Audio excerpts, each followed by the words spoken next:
Mr. Mayor, distinguished guests, ladies and gentlemen, good evening and welcome to the University of Winchester. My name is Joy Carter, I'm the Vice Chancellor. It's my pleasure to welcome you to this inaugural lecture given by Professor Millie Taylor. Now, what you do at age 4, well, you don't normally start learning the piano, but Millie did. And later on, probably age 5, she took up violin and singing. And at age 2, she started dancing. And one of her earliest memories is performing on stage. So you can see she's been at it for a very long time. Now, what did she dream of when she was a child? Well, her lifelong dream was to be a musical director. And she played piano for a local dance school when she was just 12. So she was starting on this road at an early stage. And as a teenager, she was involved with youth theatre. What did she do at university? Well, she went to Birmingham University. She did an undergraduate degree in music, drama and dance. And from there she went to work at the New Plymouth Theatre Royal. And that was in front of house while beginning work as a rehearsal pianist. Millie's debut as a musical director was with, wait for it, Christmas Cat and the Pudding Pirates. This she achieved with the support and inspiration of Martin Waddington, someone she'd known since her youth theatre days. She lived in London for 10 years, working as a freelance musical director.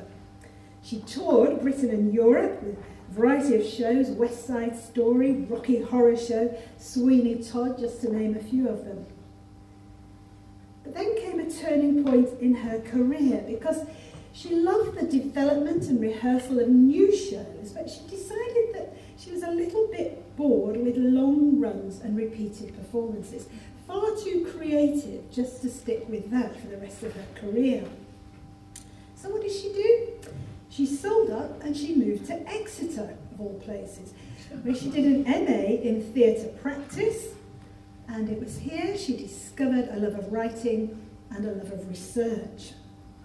So she did her MA, and she did her PhD, still performing as a musical director, and then came to us in 2001. And she describes this as her first proper job. She was dropped in at the deep end because she tells me that she instantly became programme leader of what was then a fast expanding performing arts programme. Of course, her wide experience in the real world is very valuable to the university and indeed to the students. And more recently, she's been focusing on her passion for research. What does she do in her spare time, you're asking? Does she dig the garden? Does she do other things? No. She runs a community choir and performing in arts events in her village. So, she just does this sort of thing all the time. Tonight, Millie will be speaking about how audiences are inspired and engaged by musical theatre. And ladies and gentlemen, I have no doubt at all that we will be inspired and engaged by her. Ladies and gentlemen, please welcome Professor Millie Taylor.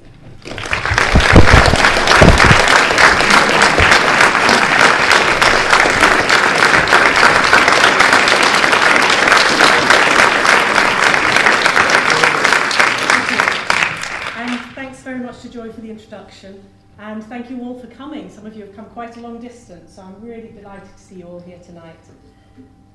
Some of you might have heard some of what I'm going to say tonight, because this lecture builds on what I've been thinking about between the last book I wrote and the present.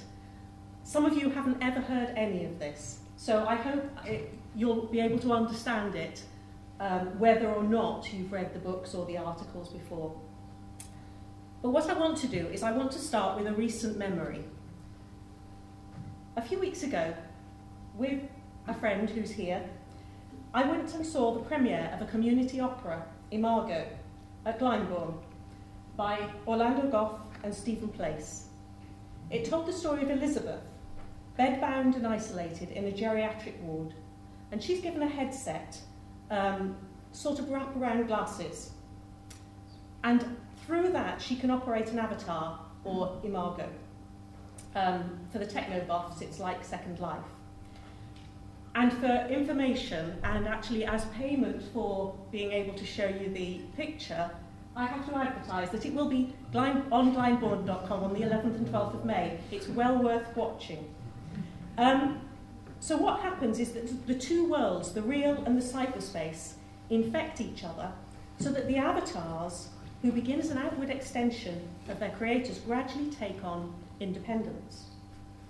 The result is that through her avatar, Lisette, Elizabeth is able to reclaim the joy of her youth and dies in a kind of blissfully transcendent experience of youth and love. This, as the programme notes remind us, is a journey we all take. It's an experience none of us is expert in, and all of us will share. It's the experience of being human. And the opera allows us to rehearse it vicariously. The performance, by a chorus of 68 youth and amateur volunteers, from teenagers to septuagenarians, 15 professional singers, 25 student orchestra members, and 19 professional orchestra members, demonstrated a type of community. A community involvement in the production and performance of a new work that impacted on the audience, both through the recognition of individuals on the stage and in the effect of the massed voices and audience and instruments on the audience. People on the stage were people like us, and the level of performance, as well as the immensity of the forces, communicated itself to the audience, who gave it a rapturous reception. But the work was by no means serious or heavy. Alongside the transcendent and blissful, there were playful popular references and electronic sounds. The experience of the voices and the instruments created moments of blissful excess, through moments of pleasure and pain. Examples include the fun of the a cappella wedding, the transcendent music of the death scene, and the extraordinary technology of the design that allowed Lisette to appear in several places at once, in an excess of presence. These three, humanity, community, and excess, and the ways in which musical theatre reminds us of their presence in our lives, are what I want to talk about today. At the very start of her book, Utopia in Performance, Jill Dolan writes, "Utopia in Performance argues that live performance provides a place where people come together, embodied and passionate, to share experiences of meaning-making and imagination that can describe or capture fleeting intimations of a better world." The examples she uses to make her case are contemporary performances in a variety of locations, and they're not at all the types of performances I'm going to talk about today. Nonetheless, I want to apply her idea of utopia to musical and popular performances that encourage consciousness of humanity and community through the use of music and the musical and vocal excesses of performance. She goes on to quote Marvin Carlson, who says, "It seems to me that theatre is perhaps particularly well suited as an art to generate such moments because it constantly oscillates between the fleeting present and the stillness of infinity." And Dolan herself argues that theatre and performance enact the affective possibilities of doings that gesture towards a much better world. And as Joseph Chaikin, founder of the Open Theatre, said, "Theatre becomes a privileged, intimate area of human experience within which one can demand that the promise of another dimension of existence be revealed, and that the impossible be achieved or experienced here and now." The utopia that Dolan outlines is not a stable model, not a self-determined system, not a narrative or a realistic representation of a better world, but something always in process, always out of reach, an approach toward a momentary experience, and yet as powerfully real as hopes, desires, and what she terms concrete fantasy. These utopian performatives are momentary experiences within performance that exceed the content of a play or performance. And it's in this sense that I'm going to use the term excess today, as something that's beyond what we might anticipate and that lifts us as a moment of illumination that's always ephemeral and always evanescent. A simple example occurred to me recently when I saw a chorus line at the London Palladium. And we have a picture. The show opens as the audition continues. Dancers are rehearsing to a piano in the background, then suddenly the whole routine is to be repeated. The director says, a 5, 6, 7, 8, and the brass burst into sound, replacing the piano with an excess of brilliance, noise, harmony, and for just a moment one's breath is taken away by the extraordinary lift the changed timbre of the orchestra provides. There have been many other such moments in many performance experiences, but that simple explosion from the monochrome of piano to the technicolor of orchestra is one of the momentary excesses that have brought me hope at the theatre. Where does the claim for humanity arise in respect of musical theatre? Well, it's in the storytelling. There are many forms of storytelling that allow audiences to become aware of their own humanity, their vulnerability, and their fortune. The two functions of storytelling, according to Jack Zipes, are to communicate relevant values and norms, and to question, change, and overthrow those norms. So clearly there's a tension between conservation and transformation, but it's a tension that people find in their everyday lives. And in such a heavily mediated and commercialised form as musical theatre, it's perhaps difficult to make the claim for the direct contact between performer and audience that storytelling provides. But the stories of musical theatre, perhaps because it is popular and commercial, and it's dependent on its popularity for continued success, those stories speak about people, about their relationships in contemporary settings, and with topical references. A loose generalisation suggests a move in the early 20th century towards stories about aspirational characters from ordinary backgrounds who achieve their goal of marriage and happy ever after. And as with storytelling, we have to read the wedding, the happy ever after wedding, as allegorical, offering hope of transformation, in the same way that Journeys Through the Woods reveal something about transition and moving forward to a new stage of life.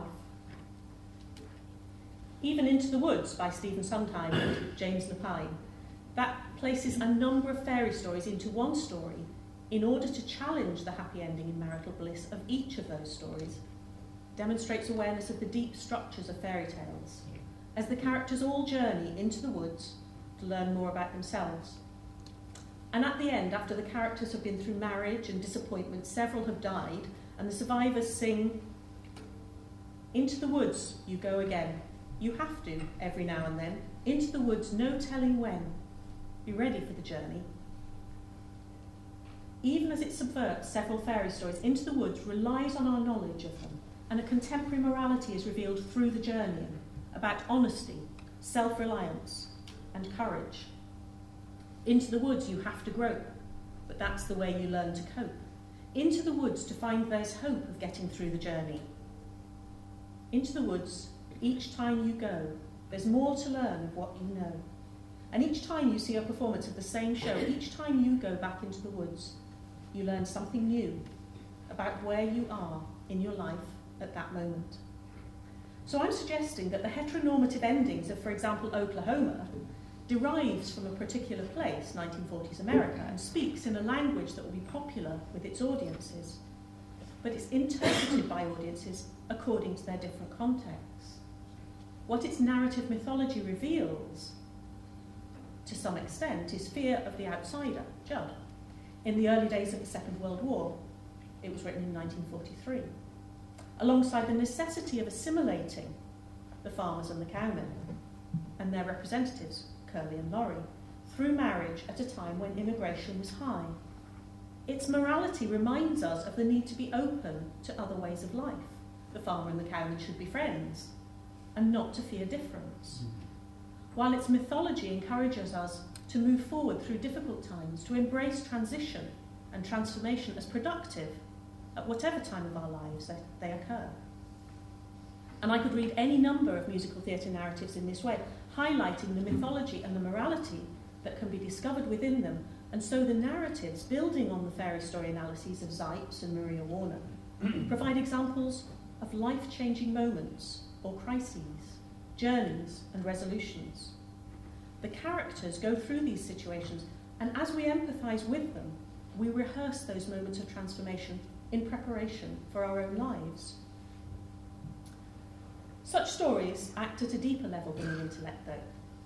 Although the word empathy was not coined until later, Aristotle described it in his Poetics. He explained how feeling pity encourages audiences to recognise what is decent and morally right in society, what is humane. And this awareness allows us to realise what's precious to us.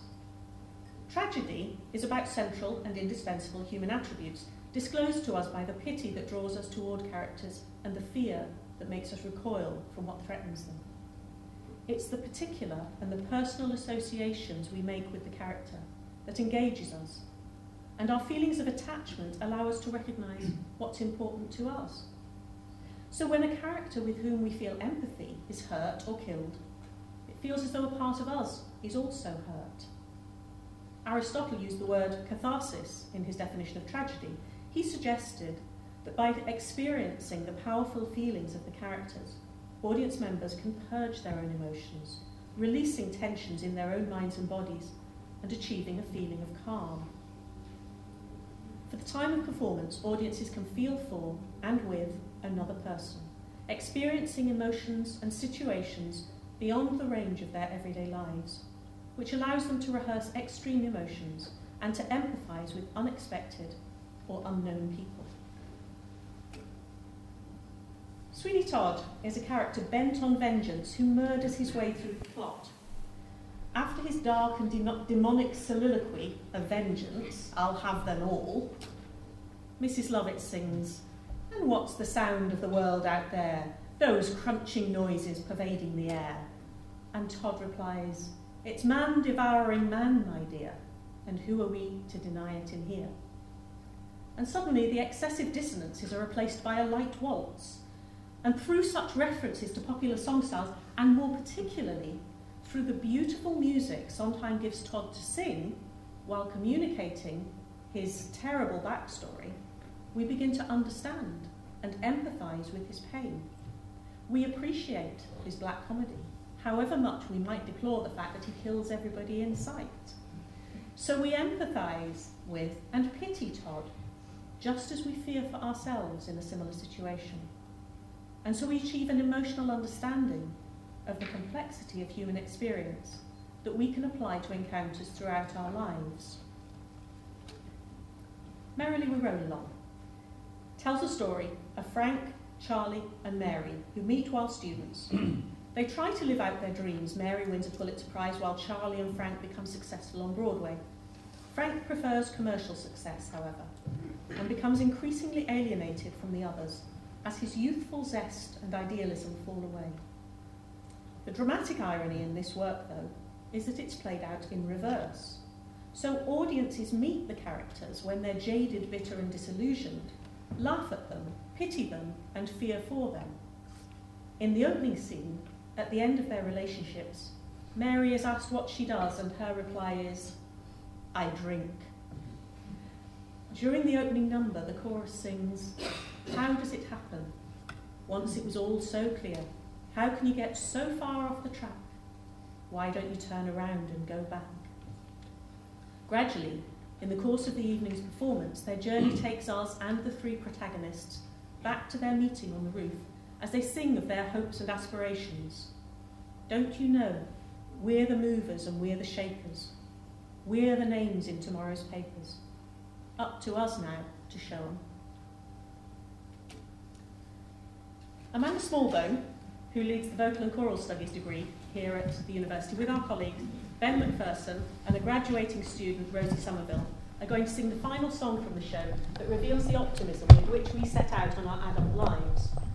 It reminds us here and in the show of the importance of retaining a sense of hope despite reversals throughout life.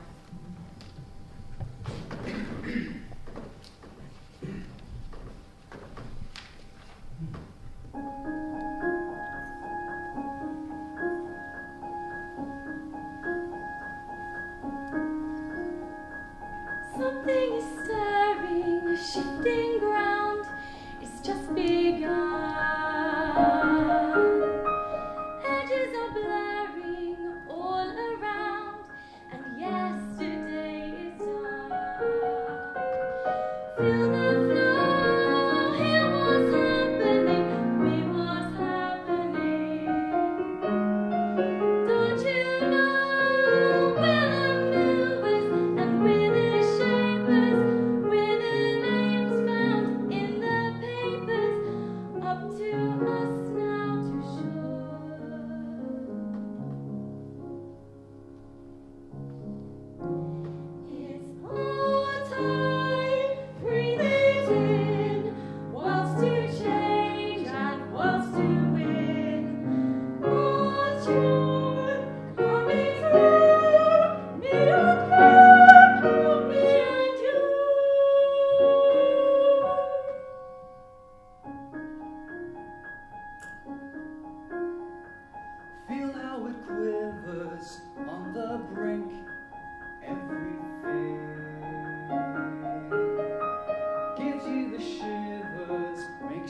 One of the most interesting things about this particular group of singers is the age differential that encompasses the age range of the show's characters.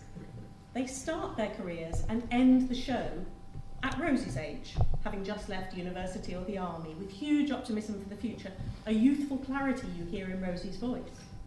But they're usually played by experienced performers of Amanda's age to represent the worldly knowledge and maturity, or lack of it, that the characters have when they've arrived at middle age at the start of the show. And this is from the Merrily We Roll Along, which is up on at the Chocolate Factory at the moment and is about to move into the West End. And you can see the age of the characters. They're played much older so that they can achieve the maturity of the majority of the performance. For audiences, the effect is that the joy of the optimistic moments is always tinged with awareness of how the show started and how the relationships will end. So even as the audience feels the youthful optimism of something is stirring, shifting ground, it's just begun, they empathise with both the optimism of the now and they move beyond the characters' emotions in the awareness of the disintegration that occurs in many relationships, and especially those they've seen in the course of the show. What the show reveals is the human condition, with its cycles of optimism and desperation, hope and cynicism, but most of all its unexpected transformations and its lost human potential. And yet, because of the reverse structure of the show, it ends on a paradoxically optimistic note with an instruction for living: hang on to your dreams. I'll come back to that performance later on, but first I want to explain a little bit about what music and theatrical performance does to our brains. Robert Fischer coined the term Einfühlung in Germany in 1873, but it was Theodor Lipps who developed the idea that people understand each other's mental states through a natural instinct based on inner imitation. The term was translated back to English as empathy in 1909 by Edward Titchener. Lipps' theory has now been eclipsed by subsequent developments in cognitive neuroscience and the technology of the fMRI scanner, but it provides the basis for understanding the interaction of body and mind in empathy that neuroscience has extended.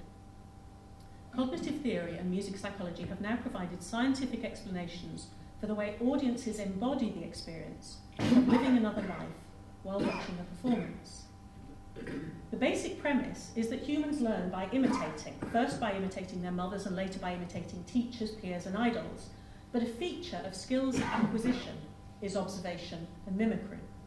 Mimicry results from the activation of the mirror neuron system, which humans use to conform to culturally accepted or expected behaviour. Children use similar gestures and facial signals to their parents. They dress and behave in accordance with their peer group at school and university, and we learn new patterns of behaviour again in the worlds of work and as we travel. These systems are activated in the theatre too. Scientists analysing how this system works discovered that the brain of a person watching a dancer lit up in almost the same way that the dancer's own brain was activated while dancing. Similarly, the brain of someone listening to a song is activated almost as though they were actually singing. The brain of an audience member at a musical is therefore being activated by observing dance, by the gestures and emotions of acting and singing, and by listening to the intellectual communication of narrative and song.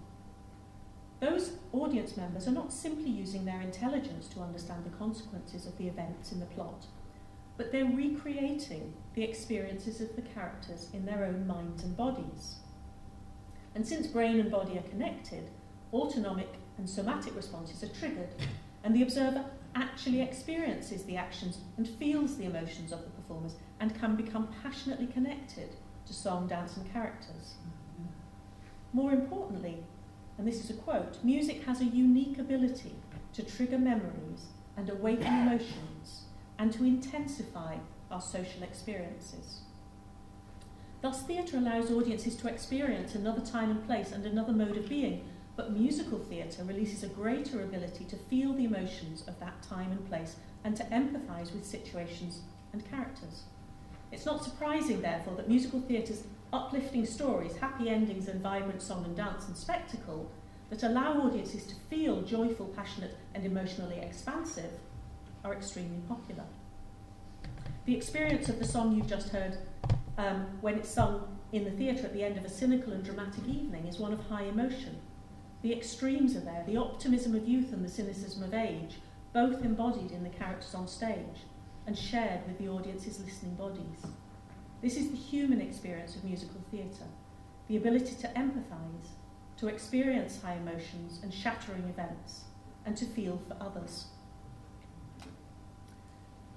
One of the unique features of musical theatre, however, is that it's performed by groups of people collectively, and it's watched and listened to by another group that's interpolated by the first.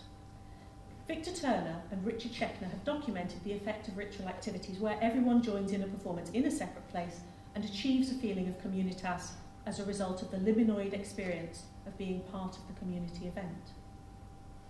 As a result of the argument above about the way audiences recreate in their own bodies the emotions and gestures of performance, I could argue that theatre is a participatory ritual, but I'm not going to. I think that's perhaps a step too far, though attendance at theatre does have many of the attributes of ritual performance. However, many performances actively seek to involve audiences or draw on audience memory through the way the performance is structured, directed, or designed. And we return to a chorus line.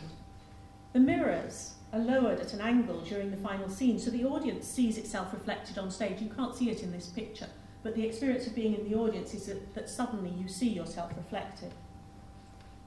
So comments about participants in the scene appear to include the audience who are appearing on stage. The audience is both in front of and behind the scene taking place, encircling the performers, and thus appearing to be more fully implicated in the narrative. In another show, Spring Awakening, seats were sold for audience members to sit on the stage in groups on each side of the action, and members of the company were scattered among those audience seats. So the performers would come out, perform their bit, and go back and sit with the audience, so that they felt part of the action. In Merrily We Roll Along, this is the same show we've just heard a song from, the parties and group sequences can be staged within or at the edge of audience, so that the audience feels involved as partygoers, and entrances and exits are often through the audience. But the on-stage chorus has a particular role in relating to the audience. It sings directly to the audience, one group to another. It moves together as a group, and it offers the audience narrative information that these two groups share. So you can see the group of chorus members there singing out to the audience. And a direct relationship is created between audience and chorus. who have different information from the characters, allowing them to share knowledge and experience as time reverses. So at the end of scene 2, the chorus sings, "How does it start to go? Does it slip away slow so you never even notice it's happening?" And then they introduce the date of the next scene, 1968, and then it's 1963, 62, and we go back. The chorus keeps reminding the audience of the time frame, but also of the transformations in the characters, warning the audience of how easily optimism and hope dissipate. The message of the musical is shared between chorus and audience, even as the cynical catastrophe is enacted by the characters. But this isn't just theory, science has something to add here too. Mirror neurons don't only lead the audience to mirror the stage, but to mirror each other. Audiences are drawn into the emotions of a performance and respond. That sound feeds back into the performance. The roar of the audience's laughter derives from what the performers do. And the performers are then affected by the sound of the laughter, and so the performance achieves a new energy. And audiences also mirror each other.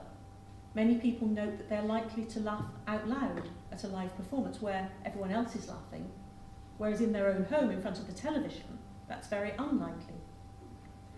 So the experience of being in a community generates an increased energy in the performance and in the audience as a result of the circularity of mirroring.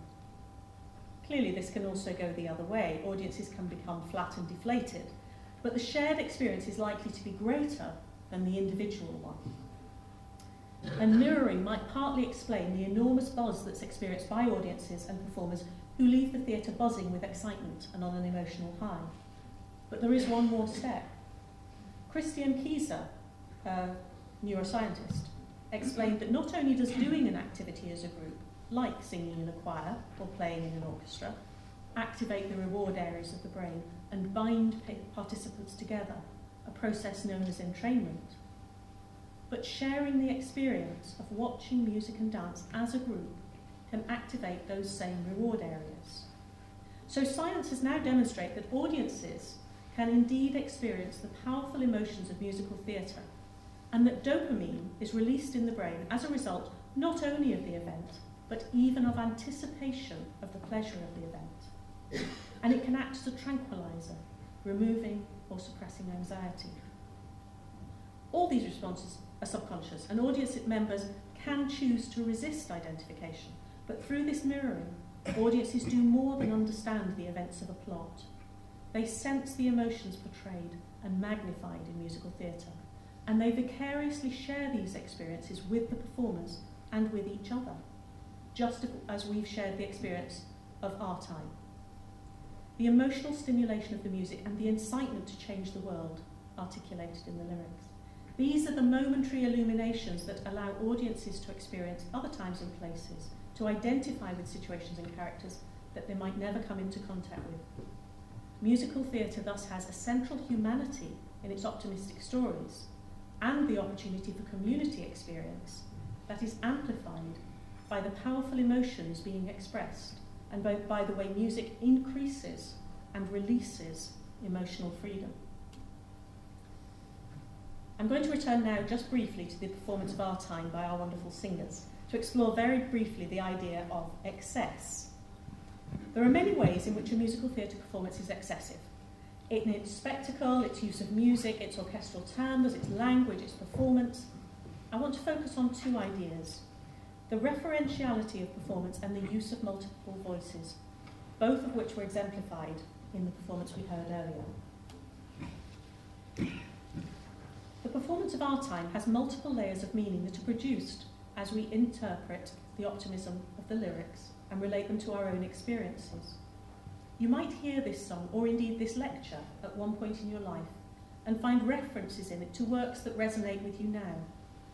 But returning to the text of this same talk or that same song on another occasion, it might speak to you in a different way, as different ideas resonate, or as the ideas have gestated in relation to new performances you've seen. But it's not just the words that resonate. These three performers add something to the performance. They bring their own life experiences, and we interpret that performance, drawing on our own life experiences and our relationships with these performers. so some of you will be aware of their relative positions at this institution or the circumstances of their lives beyond it. Others will read their relatives' ages that I drew attention to earlier in relation to the plot, or to the timbre of voices, or indeed to the lyrics. All these and many other elements feed into your interpretation of this song and the excessive intertextuality by which it signifies. But some musical theatre performances extend that potential through casting or other performance decisions. Whoops, I missed one. Then we have Follies. Follies, also by Sondheim, his favourite of the evening, I think. Follies is replete with references to the history of American revues between the wars. It refers particularly to the Ziegfeld Follies, but in doing so it offers opportunities for older female performers to create roles which resonate for audiences through referencing their biographies. Fifi d'Orsay, in this picture, began her career in the Greenwich Village Follies and often played French characters, and in this show she played Solange Lafitte in the 1971 production, and her song was Ah Paris. She was accompanied by Carlotta. Carlotta was played by Yvonne De Carlo, a veteran of the vaudeville stage, but most notably a starlet at Paramount and Universal Studios in the 40s and 50s. Her presence in Follies would probably have evoked a series of associations for audiences as she sang, "Hey lady, aren't you who's this? Wow, what a looker you were." And in the song, that was in the song I'm Still Here. And then Ethel Shooter created the role of Hattie Walker, whose lyrics include, "I'm just a Broadway baby, walking off my tired feet, pounding 42nd Street to be in a show. And someday, maybe, if I stick it long enough, I'll get to strut myself working for a nice man like a Ziegfeld or a Weissman in a big-time Broadway show." Shooter was 74 years old when she sang that. And the audience roared because the actress had worked for Florence Ziegfeld and had performed at that very theatre for the Schuberts in 1922.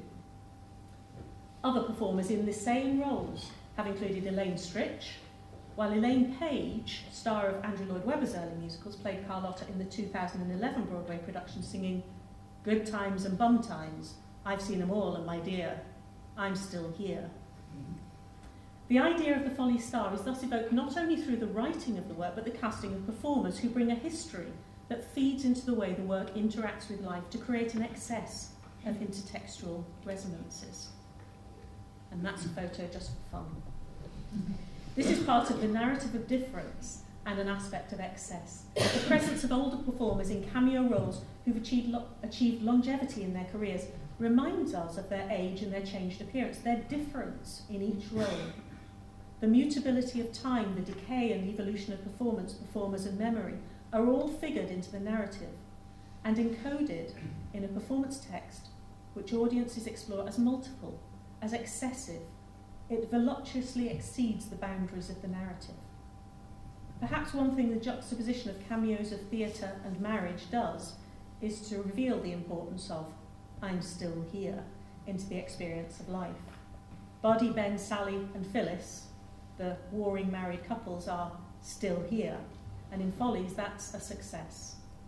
Equally, the reading of the optimistic final song Our Time in Merrily We Roll On reminds us of the transformations and decadence in our own lives, and that we are still here.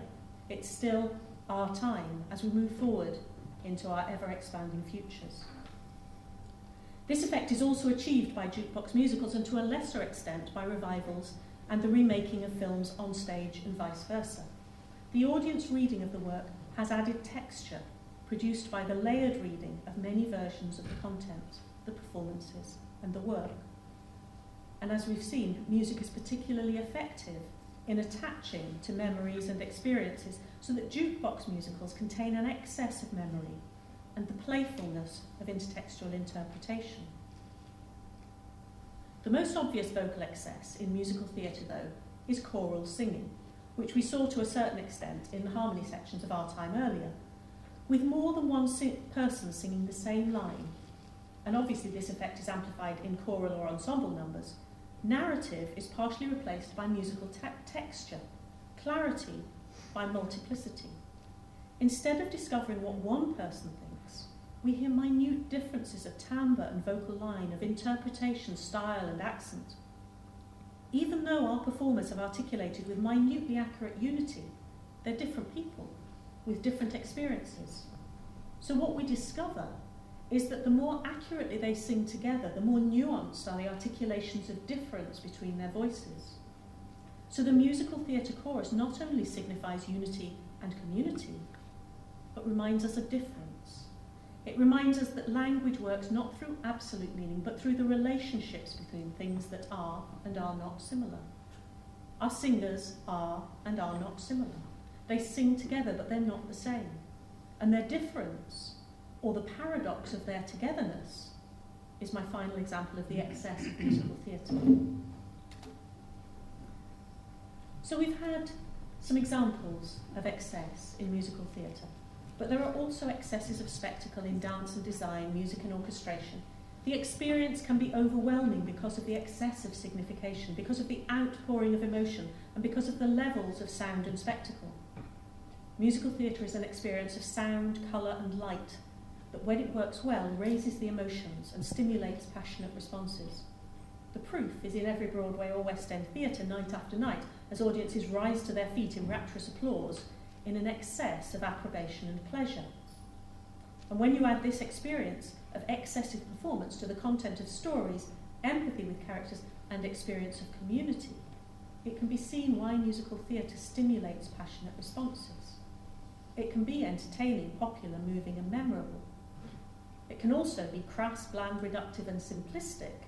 There are always flops and failures, and we all have different tastes and aesthetic parameters.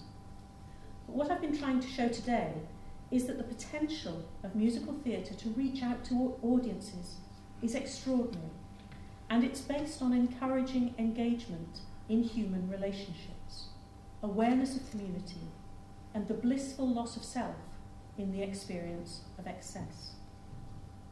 So the next time you think about the populist and commercial form of musical theatre, think too about the enormity and complexity of the experience it provides, the awareness of humanity and community, and the moments of utopia that can result from being in the audience. We're all aware of the potential of theatre to transform participants through applied drama, such as Annie McCain's wonderful work with prisoners.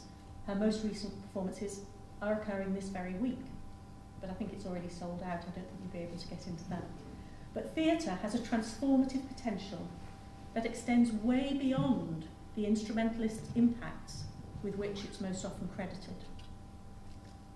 Theatre audiences can experience what Dolan describes as a momentary utopia, embodied and passionate, sharing experiences of meaning-making and imagination that can describe or capture fleeting intimations of a better world.